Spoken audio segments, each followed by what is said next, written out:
அது இவருக்கு ஒரு பெரிய அட்வான்டேஜாக வந்திருக்கும், ஆளுங்கட்சிக்கு ரொம்ப பெரிய சேலஞ்சாக இருந்திருக்கும், பிஜேபிக்கு சம் எக்ஸ்டென்ட் சேலஞ்சாக இருந்திருக்கும் அப்படிங்கிற பொலிட்டிக்கலாக சொல்கிறாங்க.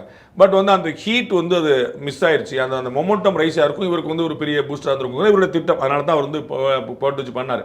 இப்போ அந்த மொமெண்டம் மிஸ் ஆகி இப்போ அடுத்த கட்டத்துக்கு நகர்ந்துட்டாங்கன்னு பார்க்குறோம். ஸோ இனிமேல் வந்தால் கூட இப்போ அரபு நாடுகள்லாம் போர் நடந்துக்கிட்டு இருக்கு. உங்களுக்கு தெரியும், சினிமா ஒரு பிஸ்னஸ். அந்த பிஸ்னஸில் நடிகர் அவருடைய சம்பளத்தை வாங்கிட்டு போயிடுவார்.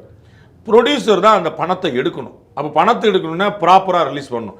இவங்க சர்டிஃபிகேட் என்ன கொடுத்தாங்களோ மறுநாள் ரிலீஸுங்கிறது சரி வராது. அது நான் ப்ரொடியூசராக இருந்தால் நானே பண்ணிக்கிட்டு போயிடலாம். ஆனால் இதுக்கு ப்ரொடியூசர் வேற ஒருத்தர் அப்படிங்கும்போது அவருக்கு மினிமம் கிட்ட ஒரு பேச்சுக்கு 300-400 கோடி ரூபா செலவழிச்சிருக்காருன்னு வச்சுங்க.